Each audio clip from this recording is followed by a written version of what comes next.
Fellow Ghanaians, good evening. I've come again for the 10th time into your homes to speak to you about the coronavirus pandemic, share with you information about the fight against the virus, and outline to you the decisions I've taken about the next chapter of our common battle. I thank each and every one of you for the collective and individual effort you have put in to help contain the spread of the disease on our shores. The great majority of us continue to adhere to the social distancing and enhanced hygiene protocols. We have, as a result, altered our way of life to accommodate these changes. And we continue to make sacrifices to speed up the process of bringing our lives safely back to a state of normalcy. We've demonstrated, not only to ourselves, but also to the entire world, that we're capable of charting our own path towards containing the spread of this disease. We must all be proud that we have become a reference point for others on how to combat it. In all of this, I say a special aiko to our heroic healthcare workers, our efficient teams of contact tracers and testers, our far-sighted scientists, our professional security personnel, and responsible members of our media, who've done a yeoman's job over the last 11 weeks in the fight. Your efforts are truly appreciated, and the Ghanaian people will always be in your debt. When the first 2 cases were confirmed on 12 March 2020, we took timely measures to attack the virus. We decided that we would, 1, limit and stop the importation of the virus, 2, contain its spread, 3, provide adequate care for the sick, 4, limit the impact of the virus on social and economic life, and 5, use the opportunity afforded by the emergency to expand our domestic capability and deepen our self-reliance. To attain these objectives and respond to the clear evidence that large gatherings provide the most fertile grounds for the spread of the virus, on 15th March, 3 days later, under the Imposition of Restrictions Act 2020, Act 1012, I placed a ban on public gatherings and closed down all schools and universities. On 21st March, I closed all our borders by land, air, and sea. Subsequently, on 27th March, I placed restrictions on movement of persons in the Greater Accra metropolitan area, Tema, Kaswa, and the Greater Kumasi metropolitan area and contiguous districts for a period of 3 weeks. In view of the obvious economic difficulties that the tough measures brought, I also announced far-reaching reliefs to ease the economic and social burden on households and businesses.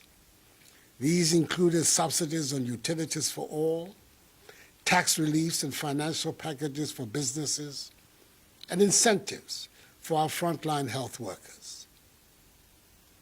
Fellow Ghanaians, as of today, Sunday, 31st of May, under these measures, we've conducted 218,425 tests. The number of positive cases stands at 8,070. 2,947 persons have recovered. 36 have sadly died. 13 persons are severely ill, with 3 critically ill, for which 1 is on a ventilator. And 5,087 are responding to treatment at home, isolation centers, and hospitals. Our hospitalization and death rates have been persistently very low, some of the lowest in Africa and in the world. The Ghanaian people are not dying of the virus in the hundreds and thousands that were earlier anticipated and that are being seen on a daily basis in some other countries. Indeed, we are witnessing a much milder manifestation of the virus in the country than was initially feared. And I dare say that it is the grace of God and the measures taken by government that have produced this result. Our ability to trace, test, and treat persons with the virus has improved considerably. We now have a large army of efficient contact tracers. We've expanded the number of testing facilities from 2 to 10 across the country, and we've increased appreciably the number of quarantine, isolation, and treatment centers. We've lessened our dependence on foreign imports and scaled up significantly domestic production and distribution of personal protective equipment to our healthcare workers, evidenced in the provision of 4,440,690 gloves, 3,524,205 nose masks, 62,194 goggles, 109,829 liters of sanitizers, 85,995 head covers, 82,655 gowns, 53,517 medical scrubs, and 43,693 N95 face masks. As I've already said, everything that has been achieved so far would not have been possible without the strong cooperation of you, the Ghanaian people. I know at first hand the devastating impact the measures employed to defeat the virus has had on our social, religious, cultural, and economic lives, as well as on our jobs and the education of our children.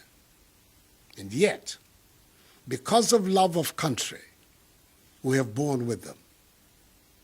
I know, however, that we cannot live with these restrictions forever, and that is, it is imperative we find a safe way to return our lives to normality, as other nations across the globe are trying to do. This has informed the stakeholder consultations that have occurred over the last few weeks with entities in the health, labor, religious, chieftaincy, educational, hospitality, transport, sports, tourism, and creative arts sectors. These consultations have hinged on an analysis of the data gathered and the adoption of best practices and experiences of other countries that have attempted to move on in the wake of the pandemic. A consensus has emerged from these consultations that we should embark on a strategic, controlled, progressive, safe easing of restrictions to get our lives and economy back to normal. As I stated in my May Day address a month ago, I'm now in a position to outline the roadmap for easing safely the restrictions. Ours is going to be a phased approach involving a selected list of public gatherings based on their risk profile, socioeconomic impact, and most importantly, our capacity to enforce and to respond in the event of a flare-up in our number of infections. So, fellow Ghanaians, with effect from Friday, 5th June, we will begin stage 1 of the process of easing restrictions. An abridged format for religious services can commence. 25% attendance with a maximum number of 100 congregants can worship at a time in church or at the mosque, with a mandatory 1 meter rule of social distancing between congregants. In addition to the mandatory wearing of masks for all persons at all times in churches and mosques, a register of names and contact details of all worshippers and hand-washing facilities and sanitizers must be provided, with a maximum duration of 1 hour for each service. Religious institutions that are desirous of opening their premises to their members, such as churches, mosques, and others, must disinfect, fumigate, and put in place the requisite logistics needed to guarantee safe opening and operationing. They must work with the designated regulatory bodies and undertake test runs of the protocols I have outlined. I would appeal to them, in the case of Christians, on the first Sunday of reopening, i.e. 7th June, in the case of the Adventists, Saturday, 6th June, and in the case of Muslims, on the first Friday, i.e. Salat al-Jummah, on 5th June, to dedicate their worship to prayers for the nation in these challenging times. The Minister for Religious Affairs will tomorrow, Monday, 1st June, outline in detail the specific guidelines for the safe reopening of our churches and mosques. From Monday, 15th June, the decision has been taken after engagement with the teacher unions, whose cooperation I salute, to reopen schools and universities to allow for final year, junior high, senior high, and university students to resume classes ahead of the conduct of their respective exit examinations. Indeed, final year university students are to report to their universities on 15th June. Final year senior high school SHS3 students, together with SHS2 Go Track students, on 22nd June. And final year junior high school JHS3 students on 29th June. JHS3 classes will comprise a maximum of 30 students. SHS classes a maximum of 25 students. And university lectures will take place with half the class sizes. All final year students of educational and training institutions, which are being managed by ministries other than the Education Ministry, are to return to school on 15th June to complete their exit examinations. Again, prior to the opening of schools and universities, the Ministry of Education and the heads of public and private educational institutions will fumigate and disinfect their institutions. Each student, teacher, and non-teaching staff will be provided with reusable face masks by the Ministry of Education. With the avoidance of doubt, all other educational facilities, private and public, for non-final year students will remain closed. The Minister for Education in the coming days will outline in detail the specific guidelines for the safe reopening of our schools and universities. Private burials, now with a maximum of 100 persons, can continue to be performed. Restaurants providing seated services can operate under appropriate social distancing arrangements and hygiene protocols. Individual, non-contact sports can go ahead. Conferences, workshops, weddings, and political activities, except rallies, can now take place, but with limited numbers, not exceeding 100 persons present, with the appropriate social distancing and hygiene protocols. Marketplaces, workplaces, public transport, and constitutional and statutory bodies such as the Electoral Commission, the National Commission for Civic Education, and the National Identification Authority, whose activities were exempted from the outset from these restrictions, must conduct their activities in accordance with social distancing and the necessary hygiene and safety protocols. Whilst we step up public education of the protocols and public gatherings, let me also state that regulatory agencies will undertake random checks to ensure conformity with these rules, and the security services will be tasked to enforce them. Should any institution fail to adhere to these directives, its activities will be immediately prohibited and relevant sanctions applied. I have by executive instrument provided for these new directions and extended the suspension of the remaining public gatherings as set out in EI 64 15th March until 31st July. In here, I refer to the suspension of sporting events, nightclubs, cinemas, drinking spots, bars, beaches, festivals, funerals, political rallies, and large religious gatherings such as crusades, pilgrimages, and conventions. Our border, by air, land, and sea, remains closed until further notice for human traffic.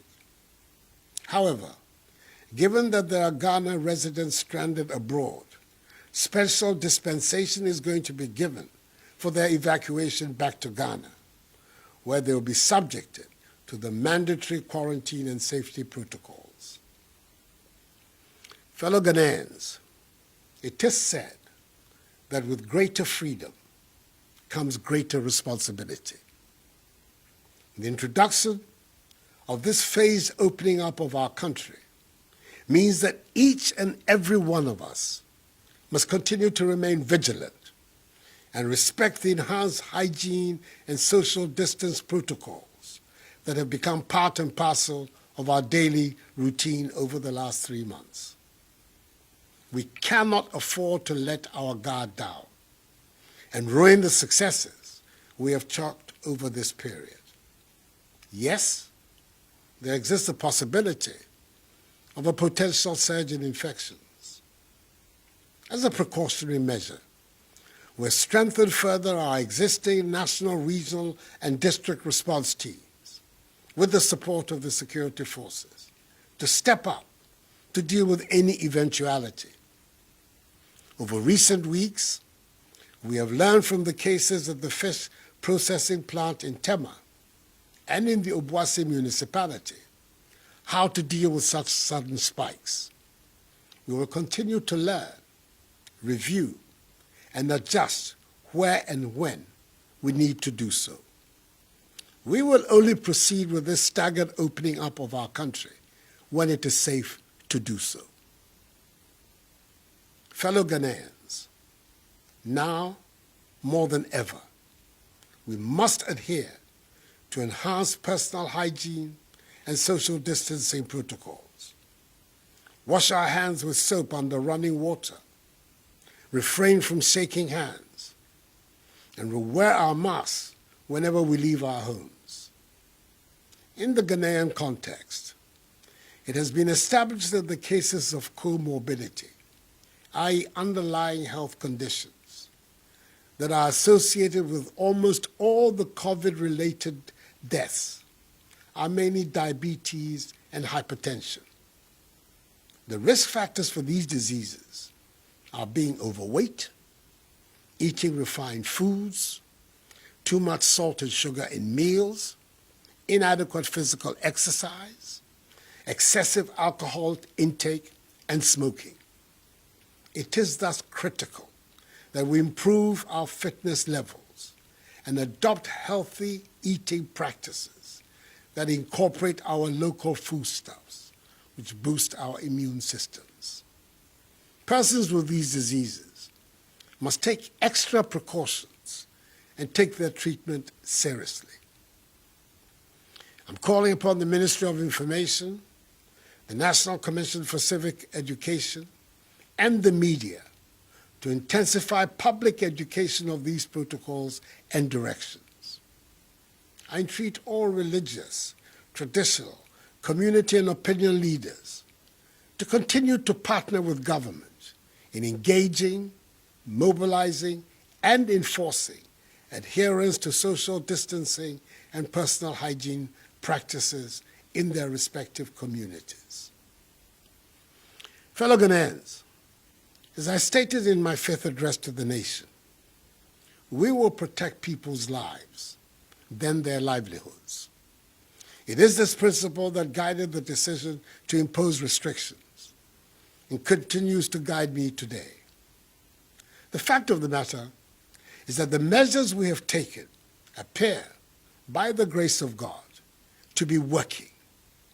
Our healthcare system is so far not overwhelmed, and you, the Ghanaian people, have largely embraced the principles of social distancing, the wearing of masks, and the enhanced hygiene protocols, which are our most effective defenses against the virus. We've learned many lessons from this pandemic. The most obvious is that we have to fortify urgently our public health system. We have committed to the implementation of Agenda 88, that is building, within a year, a fully equipped, functional district hospital for each district that does not have one, and a fully equipped, functional regional hospital for each of the new regions, together with a new regional hospital for the Western region and the rehabilitation of Efia Kwanta Hospital in 2nd D. We have to empower and increase the number of our healthcare professionals across board. Universal health coverage must become reality for all Ghanaians, not a slogan. For every Ghanaian deserves good health and good health care. We need to focus our energies on ensuring access of poor people to decent housing. We can no longer ignore this basic requirement of social justice. We have to make the things we use and grow the foods we eat. We have to come out of this crisis better, stronger, and more united than before. Ghana, free, united, socially just, self-reliant and productive. That is the Ghana we're going to create together after we have defeated this virus. Enuanom, emre kakrani, yadeɛ ye ama yedi nhyeso bebree abaya brabum. Edi ahokyere abrɛ ye nyinaa. Nanso, ame adaroma, ihyehyɛ ayɛde egu kwan mu. Ɛyɛ adwuma. Ɛno nti, edu mra ɛsɛ sɛ yɛgu nhyehyɛ na mmra no mu kakra. Yɛnyɛ bibia prɛkopɛ. Efiri na ɛkɔ, nipa kakra betumi akɔ asɔre ɛne masalachi. Yɛmba schoolfoɔ a wɔrebewie JHS, SHS ne university betumi asan akɔ school akɔwie wɔn sɔhwɛ. Yɛyɛ ntotoyɛ ɛne hyehyɛ pa a ɛbɛbɔ teacherfoɔ ɛne yɛma ɛne ho ɛban. Mesrɛ mo, bibia mu, ɛsɛ sɛ yɛkɔ so di seminar ne nsuo ɛhohoro yɛn nsa. Yɛmfa sanitizer ɛmpepa yɛn nsa. Yɛnhyɛ mask. Yɛpue kɔ nipa mu a, yɛma nkwan ɛndeda yɛn ntam. Yɛndidi yɛn ho ni. Ne yɛndi yɛn aduane titiriw. Mesrɛ mo, asɛm a meke, mongye ntom na motaa m'akyi. Na mommoa me, na me nso mentumi mmoa mo. Yɛayerɛ abɔ yɛn nyinaa fam. Nti yɛn nyinaa mbom, yɛnsɔre mpagya yɛn ɛne yɛn man Ghana. Ɛyɛ me mɛ, besane wɔte hefi mu fio. Ne hani bi mewa ɛha wɔ fɛn. Chinyɔmɔdromo na. Na ɛkɛ hefi mu na ne etuni no ewo mimba magbojo mi fio. Agbene, me fio banye, amebon somo, ke maslachi ya. Wabi ni yo JHS, SHS, ke university, ni ame ba gbena, me banya ameya, ni ameya gbena. Mi tok bejiano, koni school bi, ke ame ni choloy, ni sane ko akaba. Isani waha be aka wote, ni wa forwarding, ni wa kwe sanitizer afe wode, ni wa wo mask, ni wa kwe wahe ojogba, ni wa ye woma ni eni. Mi kpanye fai. Sane min yone, nye hia, nye ye. Ni nye ba finse. Nye wame ni mihuma nye ma wanye. Hela ne, an wofen wo gbeshi, nuo. Nye wofen wo fe kome. Ni wo hino, ke woma Ghana. Fellow Ghanaians, ultimately, the battle is the Lord's. And with faith in him, we will emerge from this greater than before. We are one people. We are Ghanaians. And we stand together in joy and in times of trouble.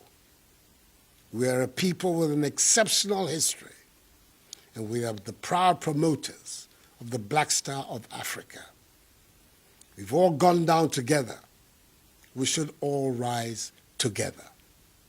This too shall pass. May God bless us all and our homeland Ghana and make her great and strong. I thank you for your attention and have a good night.